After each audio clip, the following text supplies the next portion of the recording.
Hi everyone. I'll be discussing the conceptual framework of the responsible trading system. This is a recorded version of the materials presented during the Bukaka Traders Summit held last October 1st at the TIU Chatter. This will give us a solid foundation for understanding the system and provide a takeoff point for future videos that I'll be sharing when we apply it to actual trading situations in the Philippine stock market.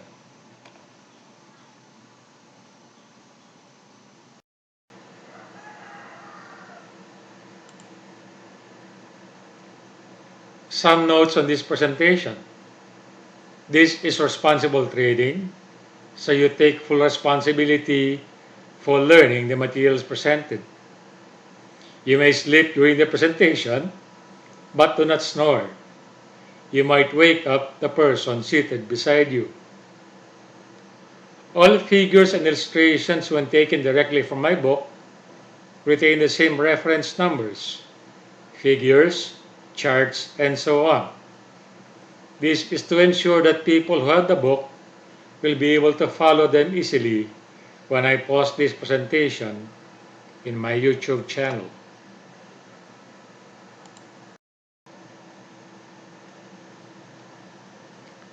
A typical scenario. Based on my experience with trading forums and trading groups, I usually encounter the following scenarios. A new trader who's just starting out would usually ask two questions. The first is, ano pong stock ang magandang bilhin ngayon? What is the best stock to buy now? Many well-meaning people would readily give answers based on their personal experiences, preferences, time frames, etc. The new trader then, by elimination, usually picks the stock that has been recommended most, thinking that since it is the choice of the majority, it is also the best for him. Based on these inputs, he buys the stock, and if he's lucky enough, the stock goes up a few days later. This being so, the new trader starts thinking that stock trading is easy. It is good if this is always the case. Sometimes the opposite happens, which leads the newbie to ask the next question. Anyari? What happened? The newbie, being clueless about the stock he bought, is now very much worried, wondering why the stock price suddenly went down, and is now at a loss what to do next.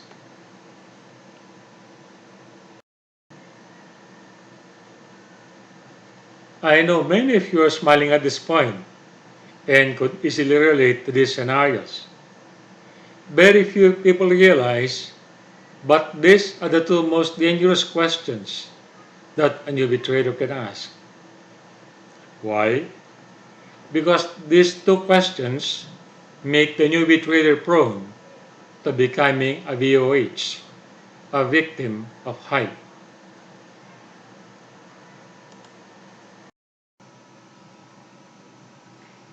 These scenarios get repeated every year. You always see the same questions being asked. The only difference is we see new faces. It is under these scenarios that responsible trading came into being. Something had to be done, and it had to be done fast to help people avoid becoming victims again.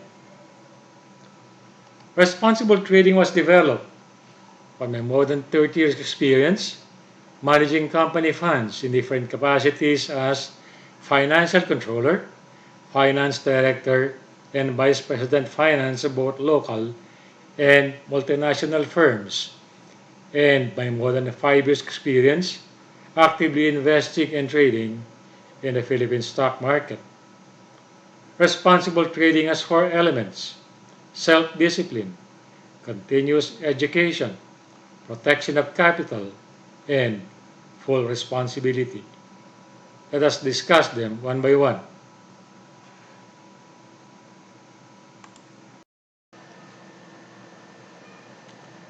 Let us go over these four elements one by one.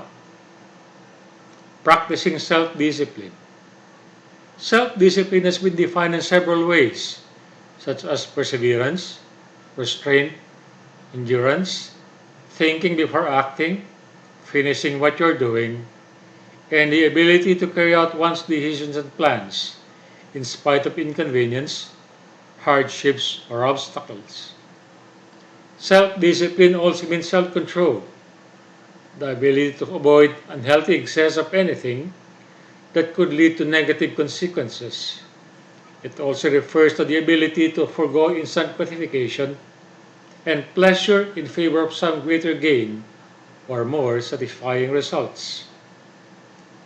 When applied to trading, this means telling yourself to sit down to prepare a trading plan before entering a trade instead of watching your favorite TV show or doing your favorite activity. It also means implementing a trading plan. Entering a trade without a trading plan is one of the causes of miseries of a lot of traders.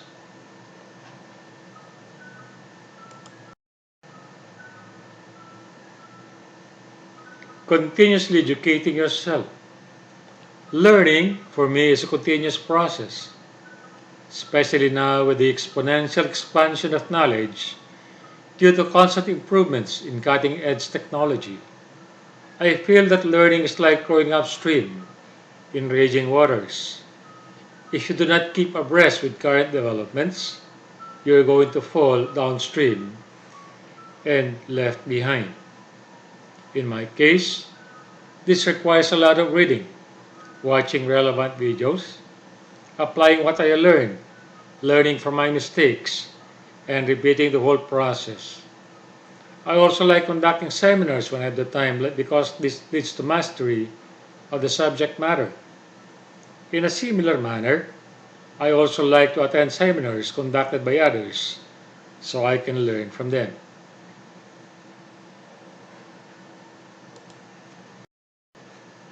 Protecting your capital at all times. Actually, in my opinion, the first lesson to be learned in trading should be money management before you even start to learn fundamental or technical analysis.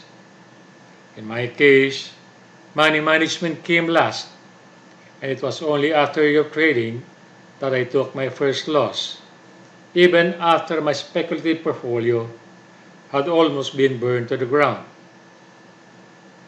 Whether you realize it or not, trading is business, and your tool for conducting your business is your trading capital. Imagine a carpenter working without a saw or a hammer. How is he going to cut the wood? How is he going to drive the nail? No matter how good you have become, if you no longer have your trading capital, everything becomes useless.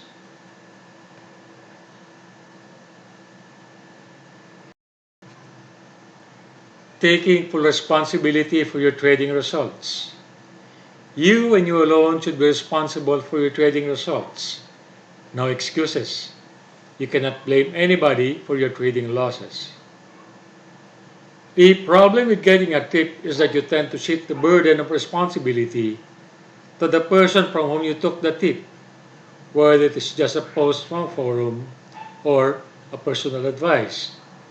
This is similar to an upward delegation. In the corporate world, you can delegate authority to your subordinate to make a decision, but you still have full accountability and responsibility for whatever results achieved. In the same manner, even if you have delegated the act of making a decision on what stock to trade, the tip you got either from a post or personal advice, you still cannot avoid taking full responsibility for the result of your trade.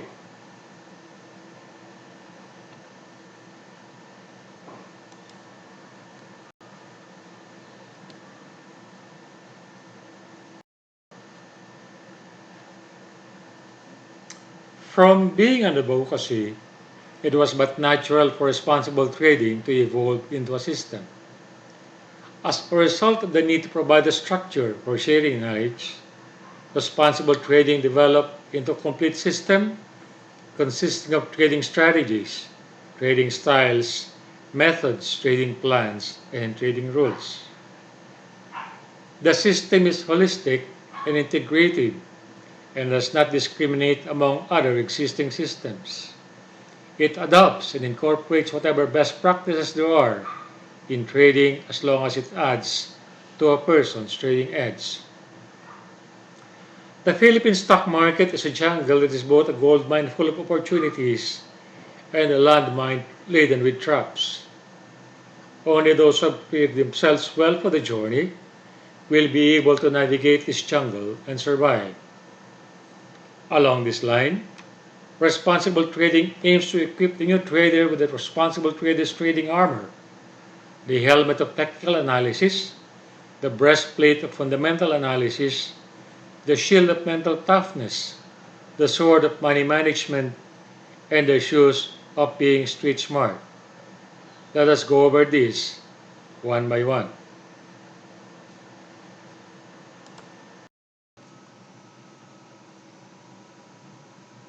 The helmet of technical analysis.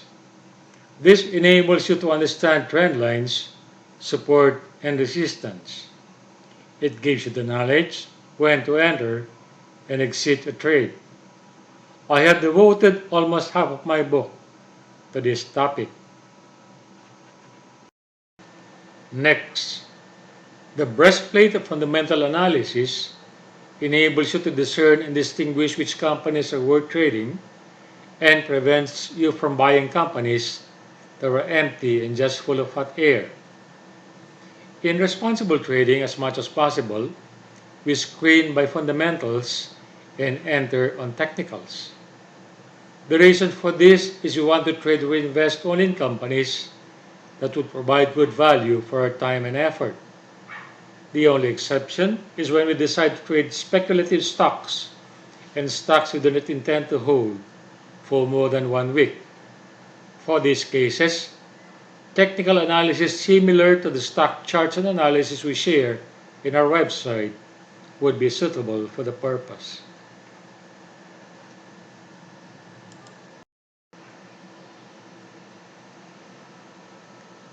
The shield of mental toughness prepares you psychologically for the mental tasks required in trading and helps you understand yourself and the emotions of other traders, resulting in price action and price movements.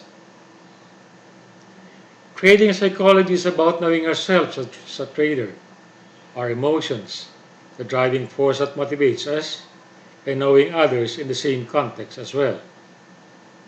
The market is driven by many factors: economic, social, political, fundamental, technical, and these are eventually translated into two major emotions, which cause us to make buy, hold, or sell decisions.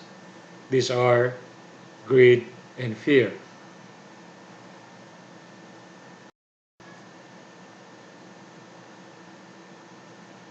The sword of money management helps you to manage your trade and cut your losses and cut cleanly. In responsible trading, sitting on losing stocks is a double whammy. It drains your mental energy and ties up your trading capital, which you could otherwise use for better trading opportunities.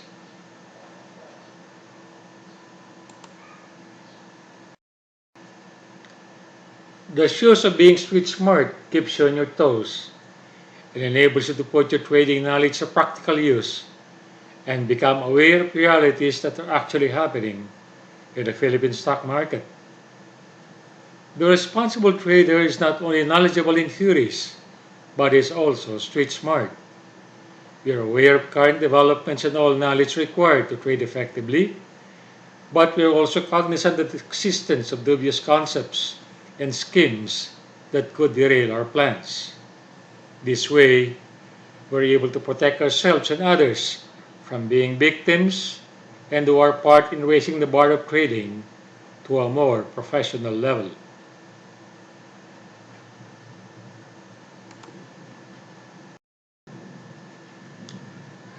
Responsible trading is evidence-based trading. David Aronson, in his book Evidence-Based Technical Analysis, published in 2006, proposed that technical analysis should be approached in a scientific manner. He rejects all subjective methods of technical analysis that are untestable. Evidence-based technical analysis relies on computerized methods for identifying patterns and combining evidence into useful trading signals. Our use of the AMI broker charting software, as well as software provided by an online broker, meets the requirement of evidence-based technical analysis. One area where we do not agree with David Aronson is his idea about chart patterns and Elliott waves as being subjective. Since these concepts are widely accepted by most technical analysts, we are also accepting this as part of the responsible trading system.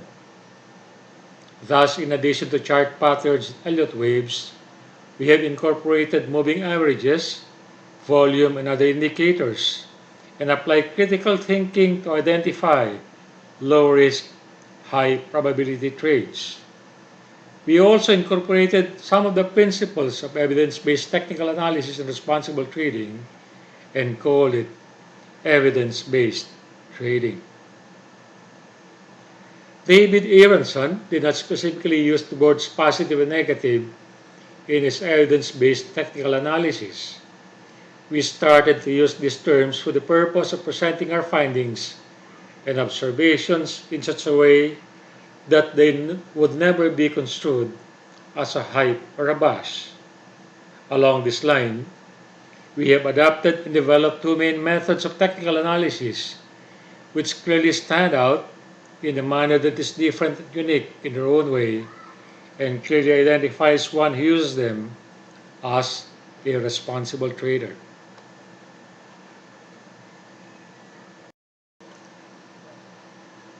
In responsible trading, we have two main methods of technical analysis: the TRT map, or the moving average crossovers, and the TRT IAF, the Ichi Moku analytical framework. I'll discuss these methods one by one.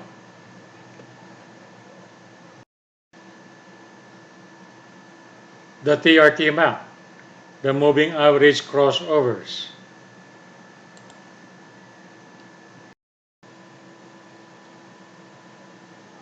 In responsible trading, we use the moving averages to identify trade setups and generate buy and sell signals.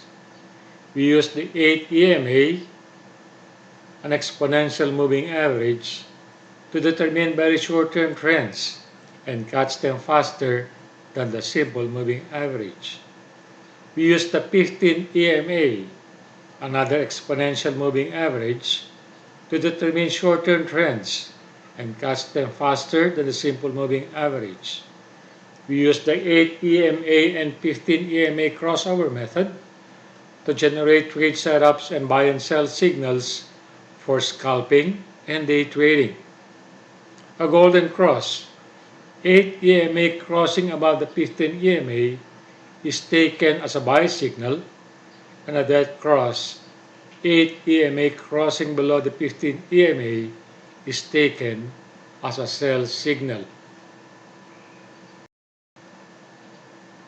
We use the 20 SMA, a simple moving average, to determine short-term trends. This is also called the swing trader's line. We use the 15 EMA and 20 SMA crossover method to generate trade setups and buy and sell signals for swing trading. A golden cross, 15 EMA crossing above the 20 SMA, is taken as a buy signal, and at that cross, 15 EMA crossing below the 20 SMA is taken as a sell signal.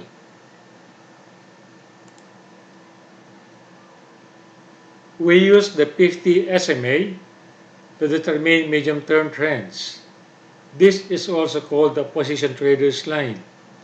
We use the 20 SMA and 50 SMA crossover method to generate trade setups and buy and sell signals for position trading. A golden cross 20 SMA crossing above the 50 SMA is taken as a buy signal, and a death cross 20 SMA crossing below the 50 SMA is taken as a sell signal.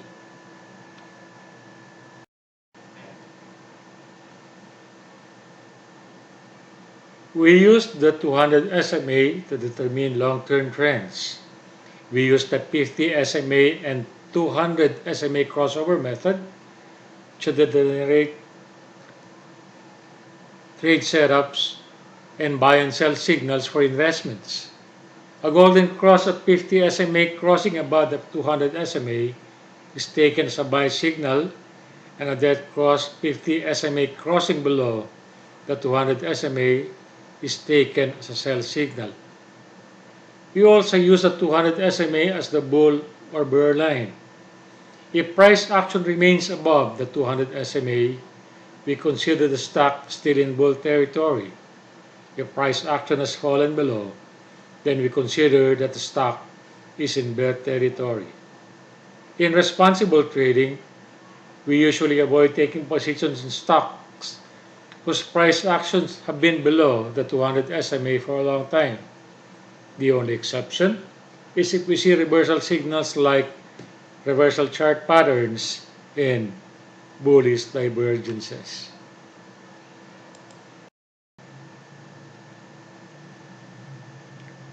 The next method is the TRTIAF, the Moku Analytical Framework. This is a point-based method to make reading Ichimoku charts as easy as ABC. Let me try to translate the Japanese terms into English for a better understanding.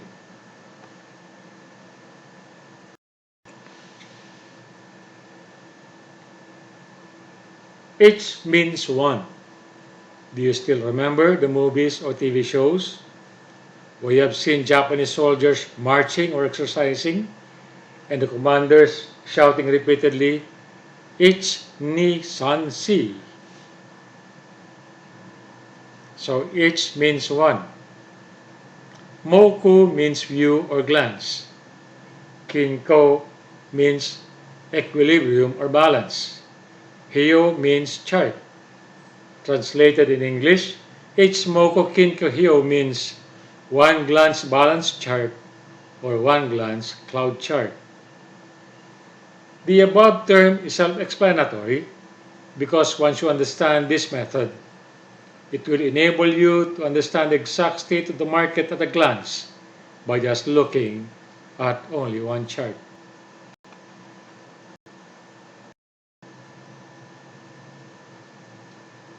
The Ichimoku chart consists of candlesticks and 5 lines.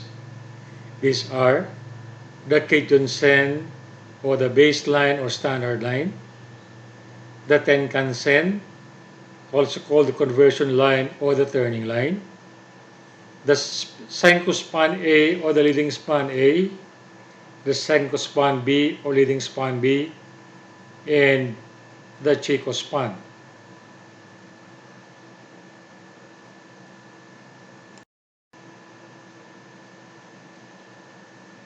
The Kijun-sen, the baseline or the standard line, is usually shown as a red line on the chart. It is a calculation of the highest high plus lowest low divided by 2 over 26 periods. In Japan, where the method originated, since they work from Monday to Saturday, 6 days a week, the average number of working days is 26.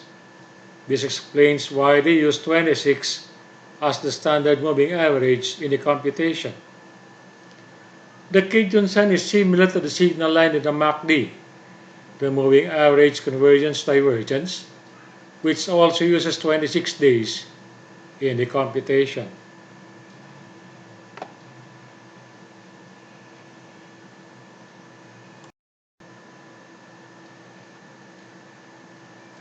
The Tenkan-sen, conversion line or turning line, is usually shown on the chart as a blue line. The same calculation as the Kijun-sen or the baseline, highest high plus lowest low divided by 2 but over 9 periods, and it's plotted on a chart like a moving average. By trial and error and through backtesting, it was determined that 9 periods work best under this setup. You may recall that the MACD, the moving average convergence divergence, also used the 9 and 26 period combination. Similar to the MACD, buy and sell signals are generated when these two lines crossed over. A buy signal is generated when a Tenkan Sen makes a golden cross or crosses above the Kijun Sen. A sell signal is generated when the Tenkan Sen makes a death cross or crosses below the Kijun Sen. For easy recall, just remember that the Tenkan Sen, or the turning line, is the one that gives the buy or sell signal. The turning line is responsible for turning the fortunes in your favor. The two lines also serve as variable support and resistance. In an uptrend, the Tenkan Sen usually serves as first line of support, limiting the pullback. The Kijun Sen serves as the second line of support, which is very critical. If the pullback breaks down below the Kijun Sen, then it is considered a potential sign of a reversal in trend. In a downtrend, the reverse holds true. This time the two lines serves as resistance. The Tenkan Sen serves as the first line of resistance, and the Kijun Sen serves as a second line of resistance, which is very critical. If the price breaks through the Kijun Sen, then it is considered a potential sign of a reversal in a trend. The next two lines, the Senko span A and the Senko span B, are the ones used to form the Kumu, or the cloud.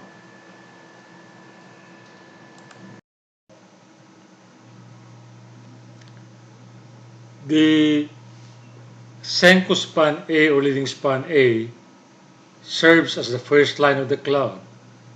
It is calculated by adding the Tenkan Sen, the 9-day average, and the Kijun Sen, the 26-day average, and dividing by 2. The result arrived at is plotted with the line 26 days ahead of the last completed days of trading.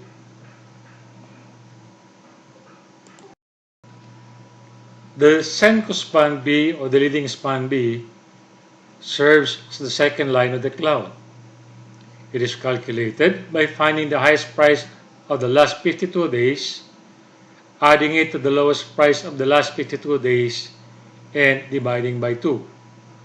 This is also plotted 26 days ahead. The space created between these two lines, the Senko span A and Senko span B, is called the Kumu, or the cloud. The cloud also serves as indicators whether the trend is bullish or bearish. If the cloud is green, the trend is bullish. If red or sometimes orange, the trend is bearish. If the candles are inside the cloud, the trend is sideways or neutral.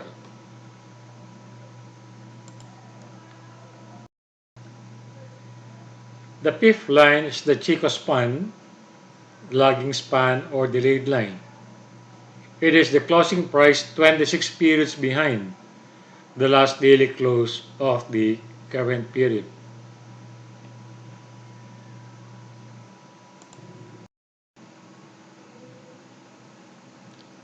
I promised to make the technique as easy as reading ABC.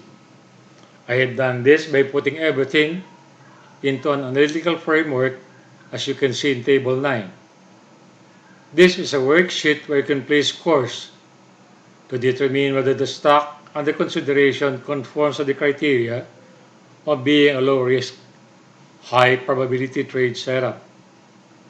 Based on your observation, just fill up the columns in the actual score column using the analysis and maximum scores as your guide.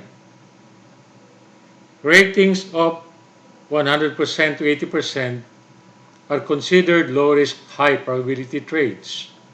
Ratings below 80% could still be considered as such, as long as components 1, 2, and 3 are present.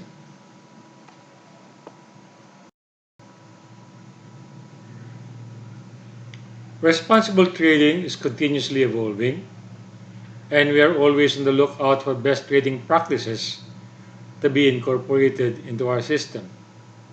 In addition to being evidence-based trading, responsible trading has adapted trading strategies from the complete trading course of Cory Rosenblum as part of its system. These are mean reversion and mean departure as indicated in Figure 70. Under mean reversion strategies, there are two types: fade trades and reversal trades. Under mean departure strategies, there are also two: breakout trades and retracement trades.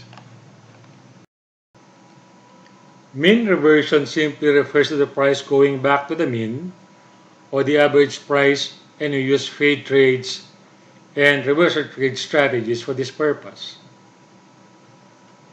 As can be seen in Figure 70, fade trades are best applied to stocks that are trading in a range, either a rectangle or a symmetrical triangle chart pattern.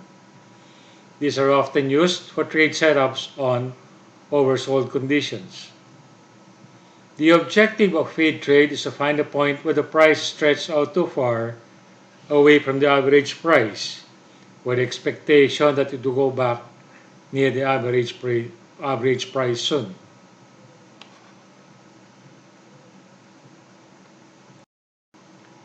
Mean reversion, reversal trades. There is also no forever as far as trends are concerned. They cannot be expected to go on without changing direction. Just like a car, a trend has to slow down before changing direction. As can be seen in Figure 70, reversal trades are best applied to stocks that are on a downtrend and are showing reversal signals like inverted head and shoulders, triple bottom, double bottom, rounding bottom chart patterns. To look for evidences, we use the moving average crossovers, price establishing a higher low base and making higher highs, breaking of downtrend lines, and bullish divergences. Mean departure simply refers to prices moving away from the average price, and we use either breakout trades and retracement trade strategies for the purpose. As can be seen from Figure 70, breakout trades are best applied to stocks that are breaking out from consolidation. The objective of a breakout trade is to find a point where there is a confirmed breakout from an established trading range or price pattern, such as a triangle or rectangle. In Facebook trading groups, this is commonly referred to as BOBO, buy-on breakouts. To look for evidences, we basically use sideways trendline break or a major resistance break together with one indicator, volume. The breakout from consolidation should be accompanied by heavy volume and with a Marubosu candlestick to show that the breakout is properly supported by buyers. Otherwise, breakouts from established trading range with an average or less than average volume have a higher probability of being a fake out or a false break.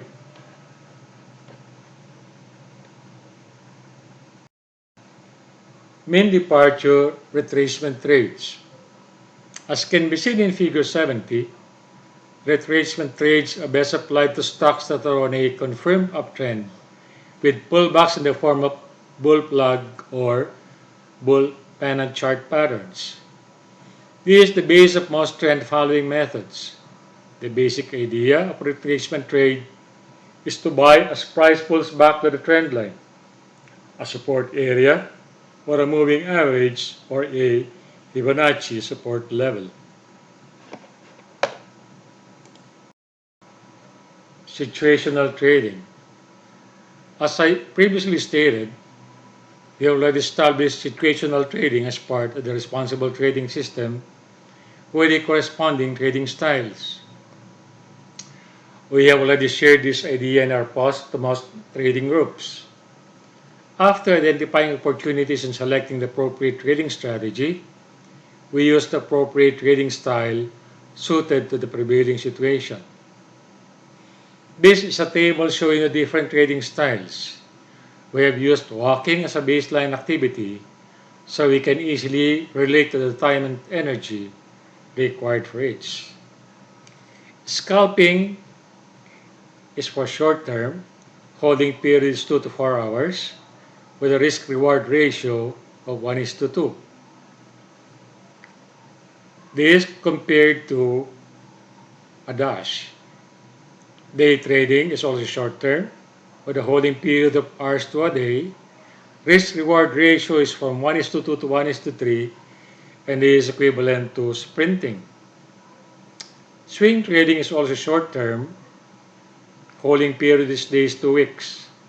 Risk-reward ratio is 1:3 up to 1:4, and this is similar to jogging.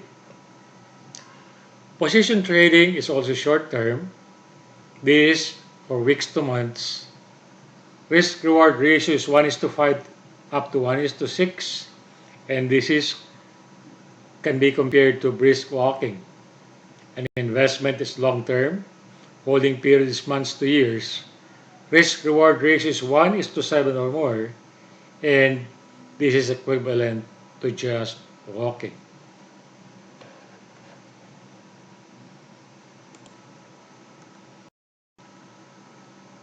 Putting it all together, we have the TRT worksheet. The Responsible Trading System worksheet consists of 4 parts. It is your technical analysis, your trading plan, your trading log, and your performance review all in one. Let us go over these parts one by one. Part A is for the trading rules for both buying and selling. We have the buy trigger list and sell trigger list both for selling for profit and for cutting losses. Part B is for the trading plan, where all the data needed for decision making are indicated. This includes both the essential, fundamental, and technical data.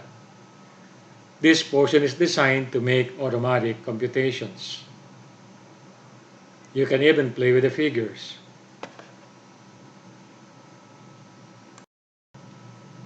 Part C is for the trading log, where notes can be written while trading. This can be observations about yourself, the stock, and about the trade.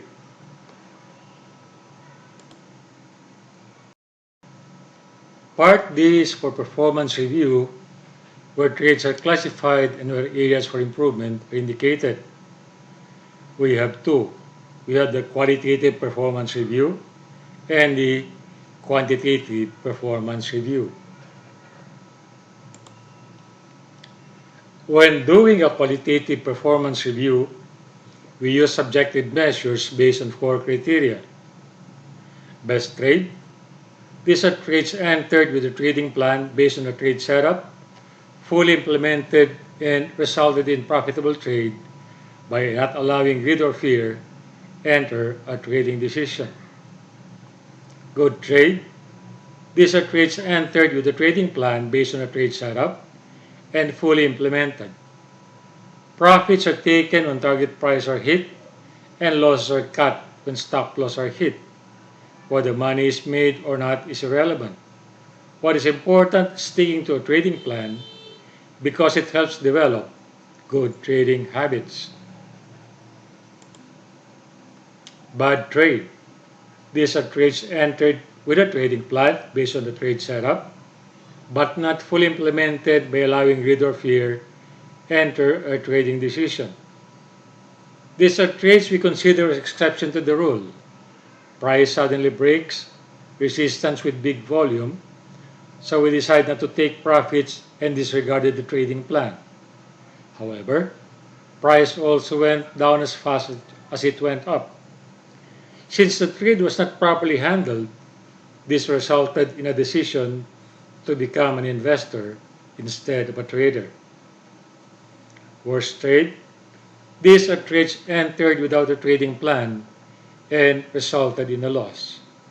These are trades entered based on an impulse or a gut feel. Sometimes these are also trades entered out of boredom, not finding anything better else to do.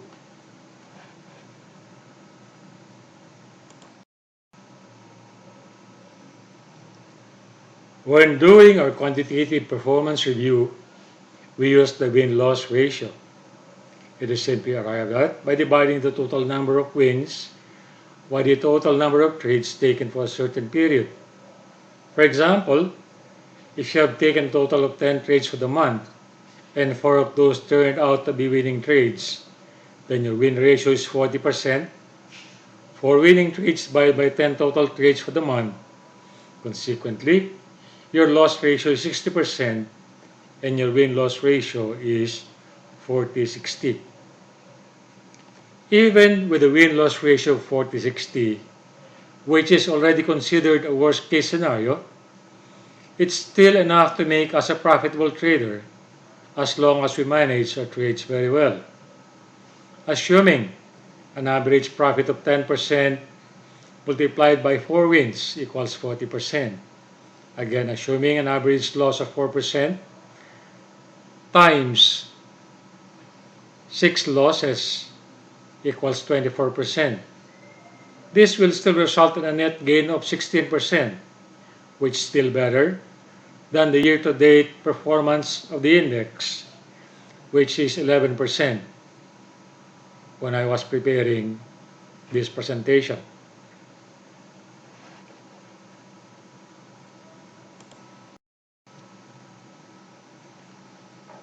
I have often been asked what is the opposite of responsible trading. Is it irresponsible trading or gambling? The answer is no. I don't think so. I always want to think in positive terms.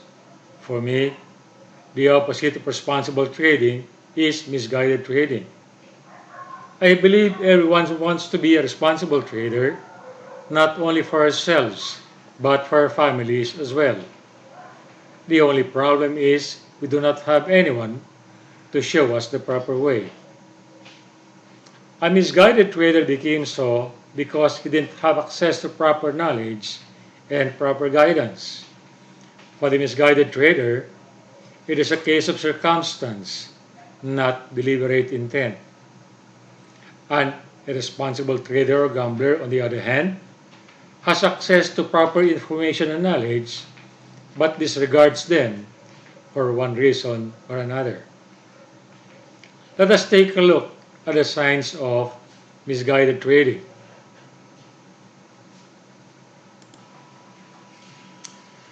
Portfolio composition. 80% or more of a misguided trader's portfolio are in speculative stocks, or basuras as we commonly call them, and he's still holding them. The original intention was to day trade when the stock was bought. However, for one reason or another, the position was not closed as intended and the trader shifted to investor mode.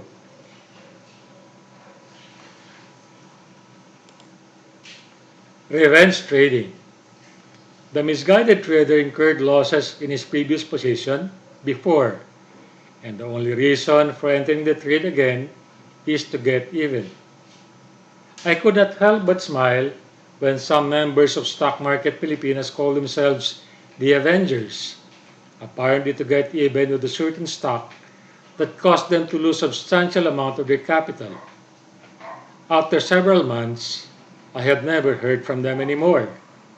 It's either they got their revenge or got wiped out, never to trade again. Emotions have no place in trading.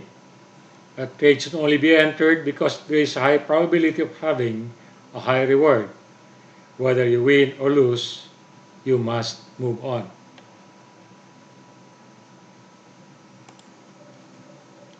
Impulse trading.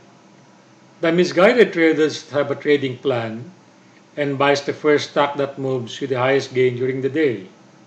He does not know when to take profits nor when to cut his losses.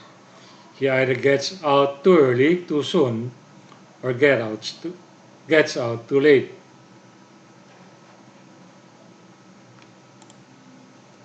Trading based on tips. The misguided trader would rather spend his time scoring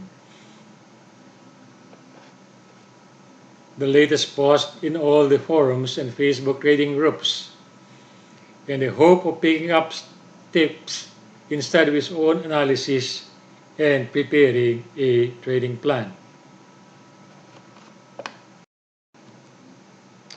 Before I end this presentation, let me share with you a story. Once upon a time, there was an old man who lived in a tiny village and was well known for his wisdom. It seemed that he could answer any questions that was posed at him. And there was a boy who had questioned the wise man for a few times, just to trick and prove the old man can be wrong. But he hadn't been successful until one day he found another idea. He would hold a little bird in his hand and hide it behind his back. He would then ask the wise man whether the bird in his hand was dead or alive. What happens is, if the wise man says the little bird is alive, the boy will just squeeze hard to kill the bird to prove that he is wrong. On the other hand, if the wise man says it is dead, the boy will let the bird fly off, proving that the wise man is wrong. So either way, the wise man will be wrong. The boy thought that it was his time to shine.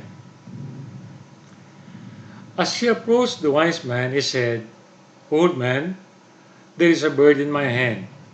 Is it alive or dead?" The old man was quiet. The boy asked again, "Old man, in my hand is a bird.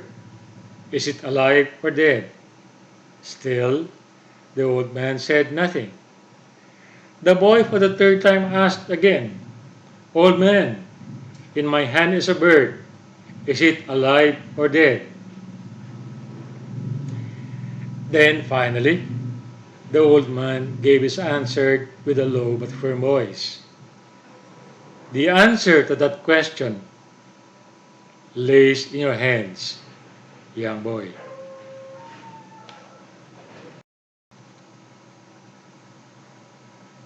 This is an invitation to move from misguided trading to responsible trading.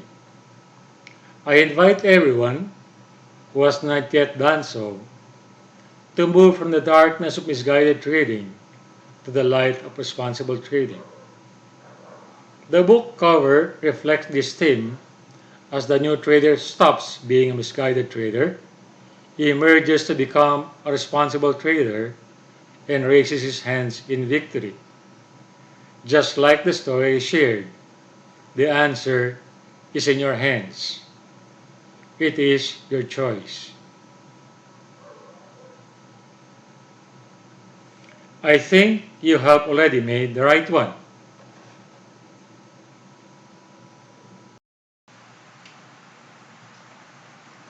Welcome to Responsible Trading.